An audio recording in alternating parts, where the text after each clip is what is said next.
Alright, here we go, round 2. I'm just gonna turn this music down.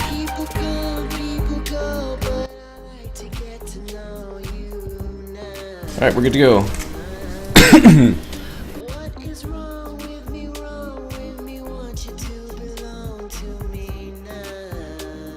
Alright, so do I want to keep this?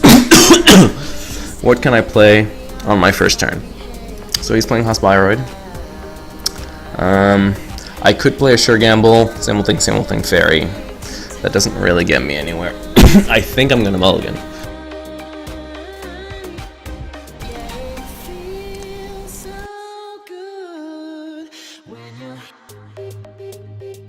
Alright, so I think this is infinitely better. So this is awesome. Alright. So click 1 GLC for him. Ice that up.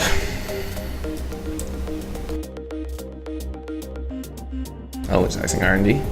Oh yeah, this is my R&D version. Okay.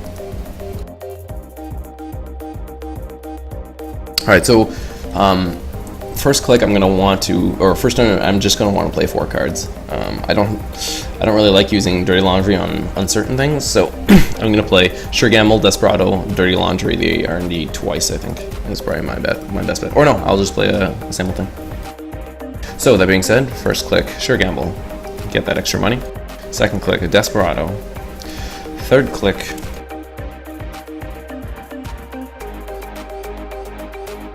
so that's basically another Sure Gamble. And then fourth click, I'm gonna sample thing. Try to get this ghost card out of here. There you go.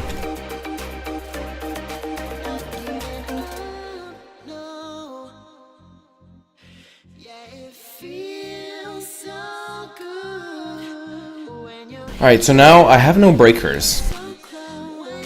But that's okay. What could he have in hand that would ruin me? He could have... It could be a snare that I'm about to hit.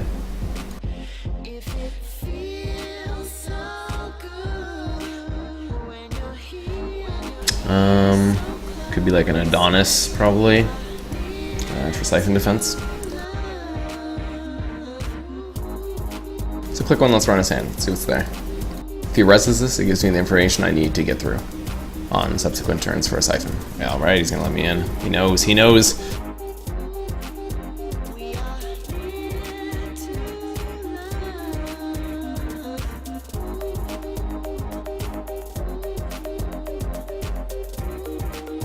So I'm gonna get rid of Jackson Howard for 3. I'm gonna run here just because it's going to succeed. In fact, you know what? I'll use Dirty Laundry. I should have drawn this card first.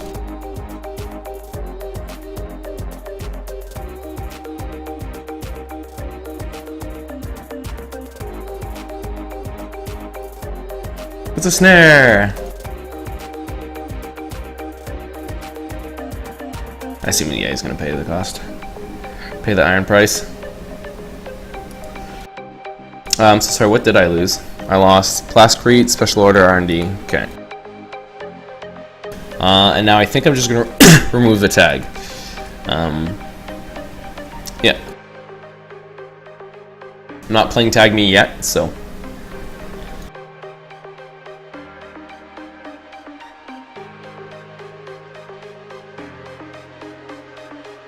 So here, I'm just going to draw back up because I'm scared.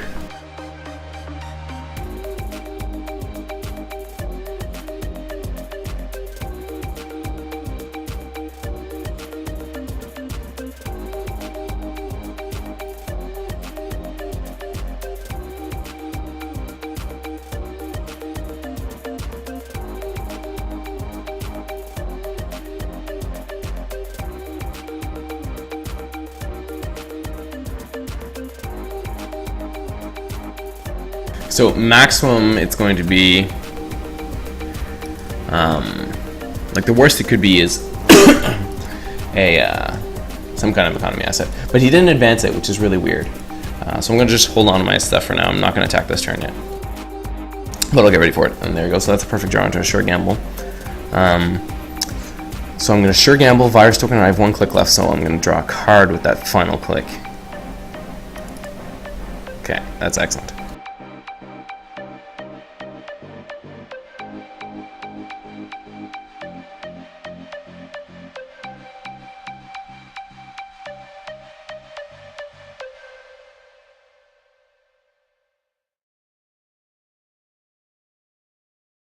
Alright, so now he's got an upgrade there.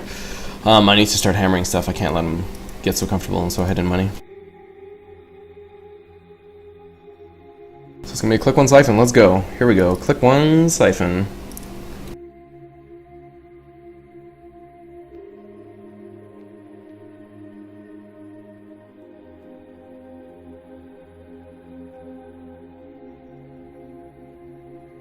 So either he's running Bioroids and I can get through, or he's not, and I face plant into this and it hurts.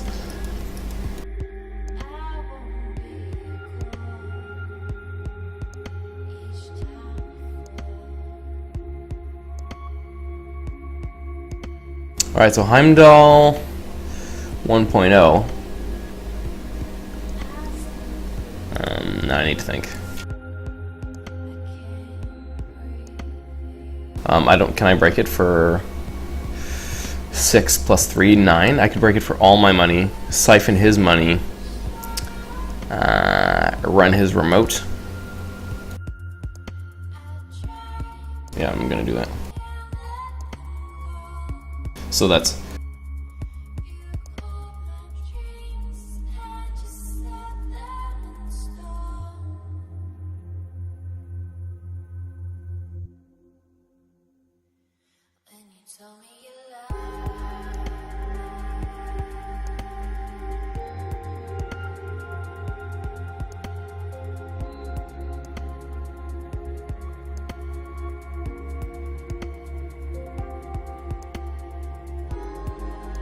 alright, so now I've taken all of his money. I don't even know if I want to. I kind of just want to install my fam and force him to deal with it. Okay, so that was one run. This one on Crypsis. I think I'm going to run his remote now, because if it's a snare, he can't afford it.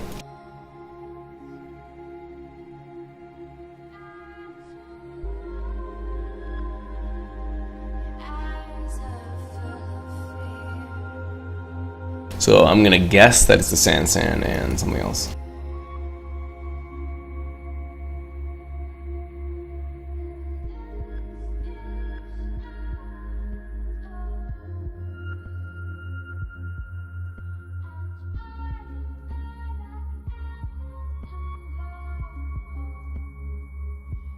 I hope I did not DC again. Okay, no.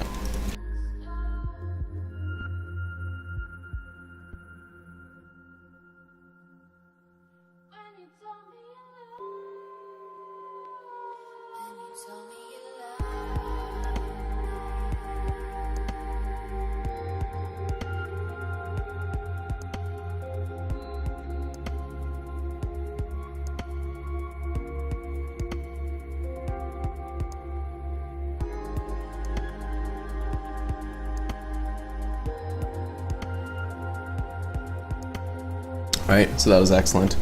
For my last, I think I'm just gonna shut down his Heimdall, because that cost him 8.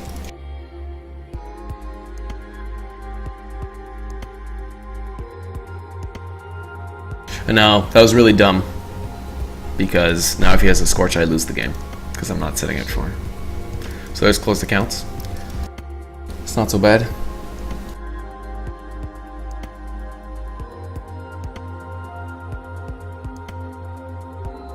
Okay, that was much better than other things that could have happened. So I guess he's not running Scorched if he's running close accounts. That's hopefully something that I can infer from that. So I will draw. There's my Plascrete. It's got one face down card. I'm gonna go check it.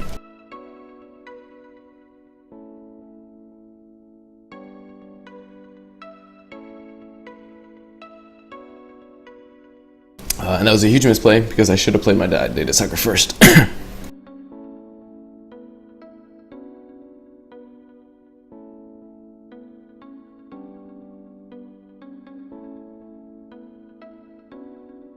It's nice. So most people forget about the same old thing. That's why I was like, whatever, I'll just let it sneak past. So I'm gonna draw. Oh, there's an account siphon. So he does have enough for a snare, which I know he's running, so I'm a bit scared. I think I'm just going to gain 3 here. And by that I mean play a Data Sucker and run Archives twice.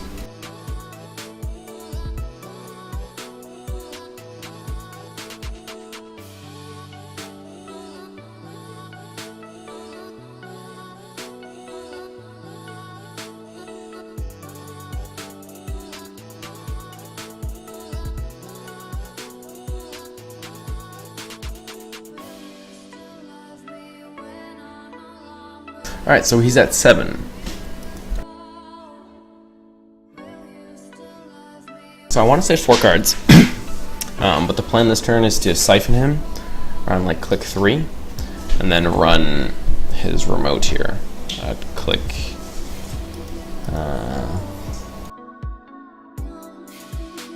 So I'll siphon him click 2. I'll go get extra cash and tokens here. Oh, sorry.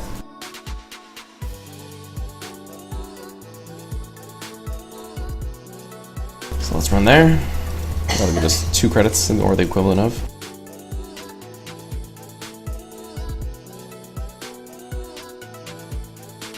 And then I'm going to siphon him. He has to res this to defend himself.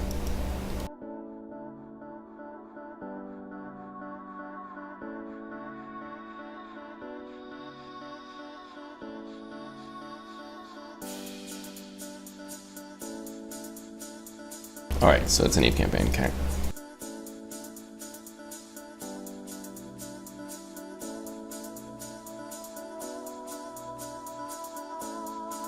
So I will take his money anyways. I'm gonna draw and run R&D, I think.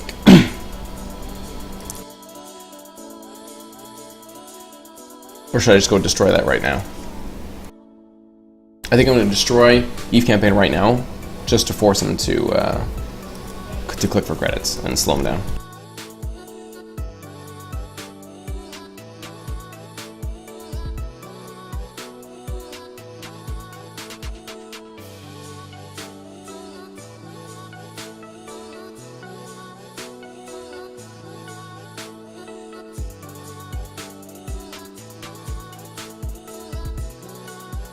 Okay, so he's drawing into a toll booth. That's not really useful to him.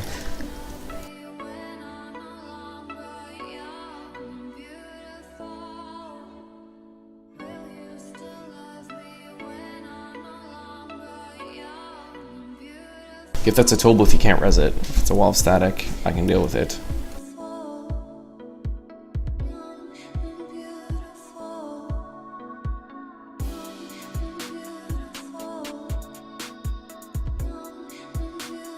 Yeah, all static I can deal with.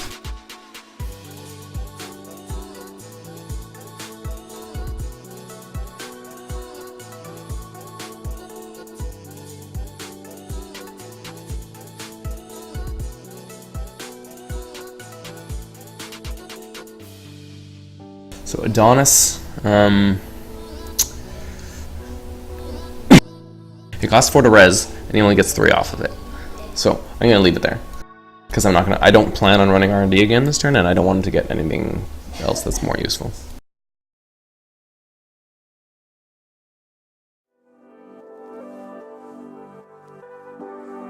I'm going to draw a card, which I should have done first. And oh, I won't tip my hand this turn, but I'm going to go get a corroder next turn.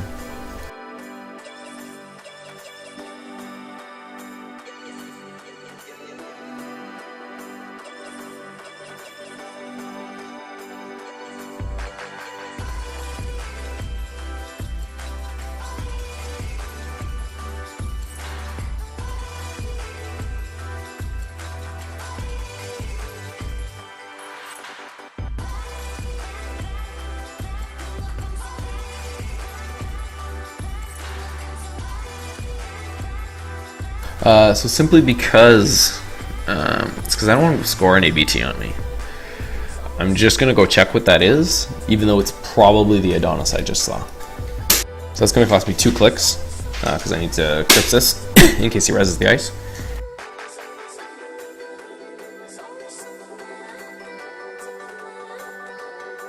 So this will give me a credit. It's not like it's completely wasted.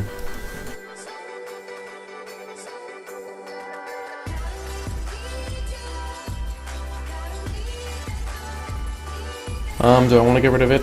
If I was going to get rid of it, should I have gotten rid of it before?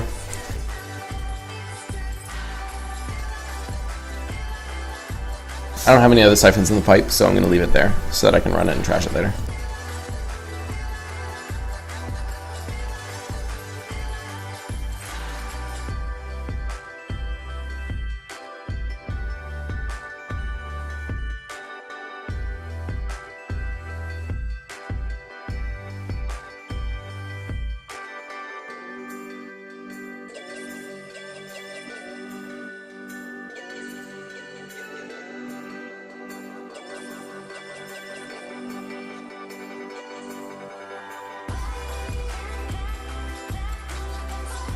So now, because he installed something else, I'm just wondering if I should same old account siphon him. That would take my whole turn.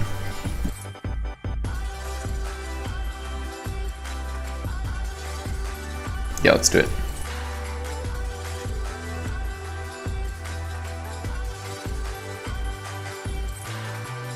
So that's 3 clicks, same old account siphon.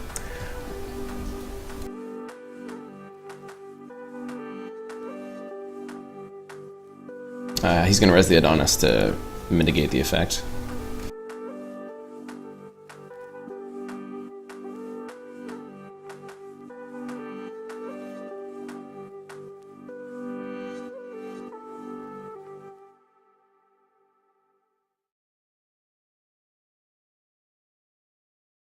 Okay, so it's a code gate that I assume he's going to pump full of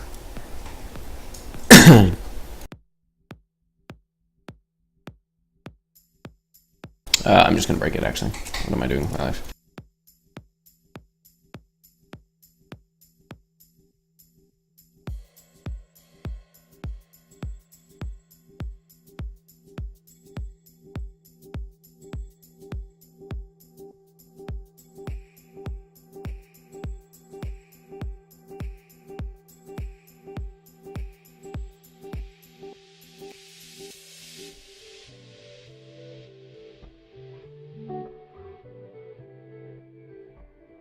So that was interesting. I would have resed the Adonis there to... Oh, I guess it costs 4, so we can't.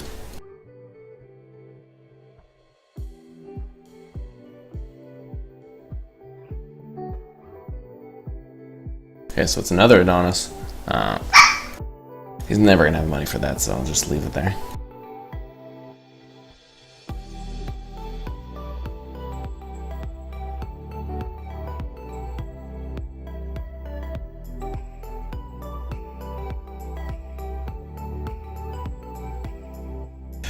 So I'm going to check his R&D this turn.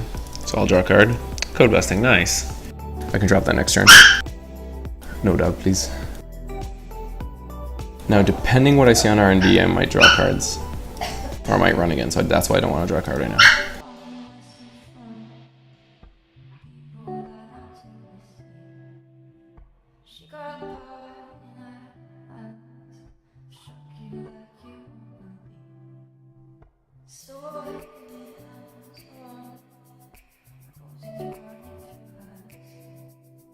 So that's technically GG, I think, since we went 10-2 the other time. But I'm gonna just keep playing it out. Or does he want a GG?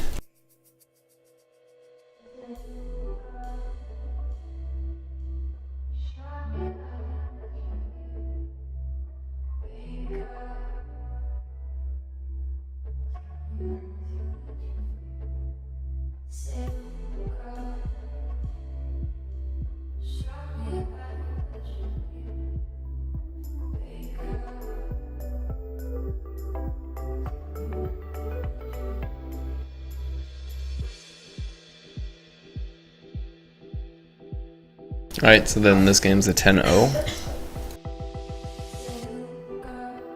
Is it 10-0 or is it just like 3-0?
So why elimination rules are not good.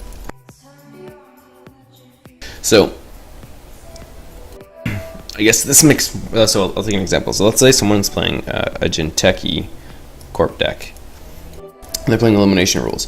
So they have a lot of interest in playing runner first, as long as they're a strong runner, and winning the game. So let's say that they win by a lot. You know, it's like 7-1 or 7-2 or 10-2, 10-1. Now, when they flip over to the corp side, they're playing Jinteki, and Jinteki is only really dangerous, or it's the most dangerous, I should say, at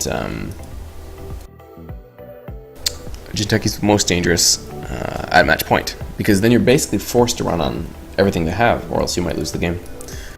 But when you come into a game, like because of elimination rules, where you're ahead by like 7-1, it's right away. It's match point. Any card you drop could be a 2-3. What's it called? Brain Just, and so everyone has to run it. So you can force terrible moves the whole game, and it really strengthens that side.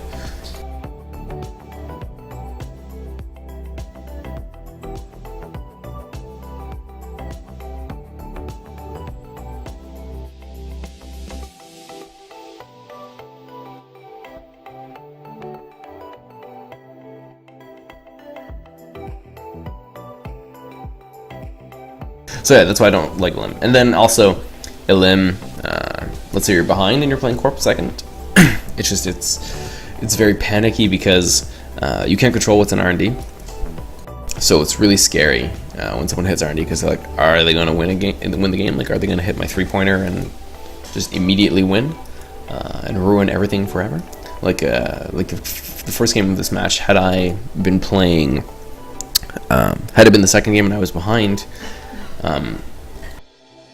there's no way I would have done what I had done, right? I put like 0 ice on R&D the whole game, and I just basically, I let him have a free reign, and it was ideally going to be a honeypot for C-Source, but anyways, yeah, if it had been the second game, you can't adapt that kind of strategy. You have to play super safe, and it just like cripples you. So that is why Swiss is infinitely superior IMO. Alright, and all that being said, GG's, on to the next.